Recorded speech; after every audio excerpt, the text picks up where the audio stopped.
മലയാള സിനിമയുടെ ചരിത്രത്തിൽ മറ്റൊരു റെക്കോർഡ് കൂടി എഴുതിക്കൊണ്ടിരിക്കുകയാണ് മോഹൻലാലിന്റെ ദൃശ്യം 3.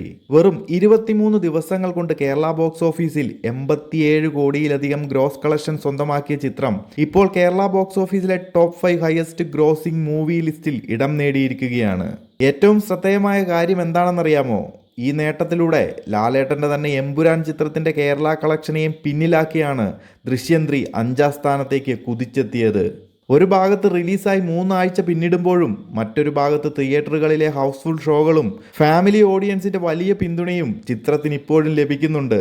ഇപ്പോൾ കേരള ബോക്സ് ഓഫീസിലെ അവസ്ഥ നോക്കിയാൽ 5ാം സ്ഥാനത്ത് ദൃശ്യം 3 ഏകദേശം 87 കോടി രൂപയുമായി നിൽക്കുമ്പോൾ 4ാം സ്ഥാനത്തുള്ള 2018 ചിത്രത്തിന്റെ കളക്ഷൻ ഏകദേശം 89 കോടിയിലേറെയാണ്. അതായത് ഇനി വെറും കുറച്ച് കോടികളുടെ വ്യത്യാസം മാത്രം. നിലവിലെ ട്രെൻഡ് തുടർന്നാൽ 2018 മറികടന്ന് കേരള ബോക്സ് ഓഫീസിൽ 4ാം സ്ഥാനത്തേക്ക് എത്താൻ ദൃശ്യം 3ക്ക് അധികം സമയം വേണ്ടിവരില്ല എന്നാണ് ട്രേഡ് അനലിസ്റ്റുകൾ വിലയിരുത്തുന്നത്.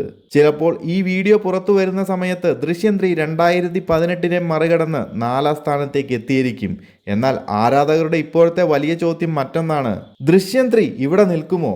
അതോ വാഴ 2, ലോക, ലാലേട്ടൻ്റെ തന്നെ തുടരും അടക്കമുള്ള മുൻനിര ചിത്രങ്ങളുടെ റെക്കോർഡിലേക്ക് കൂടി ചിത്രം കുതിക്കുമോ? മോഹൻലാൽ ജിത്തു ജോസഫ് കൂട്ടുകെട്ട് വീണ്ടും ഒരിക്കൽ കൂടി മലയാള സിനിമയിൽ ചരിത്രം സൃഷ്ടിക്കുകയാണെന്ന് പറയുന്നതിൽ തെറ്റില്ല. ദിവസങ്ങൾ കടന്നു പോകുമ്പോൾ ദൃശ്യം 3 എത്ര കോടി വരെ എത്തുമെന്നാണ് നിങ്ങൾ കരുതുന്നത്? നിങ്ങളുടെ അഭിപ്രായം എന്തായാലും കമൻറ്റ് ബോക്സിൽ പറയുക.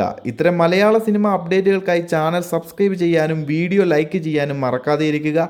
എമ്പുരാനെ മറികടന്നു. ഇനി 2018 റെക്കോർഡാണ് ലക്ഷ്യം. കൂടുതൽ സിനിമ അപ്ഡേറ്റുകളുമായി മറ്റൊരു വീഡിയോയിൽ കാണാം.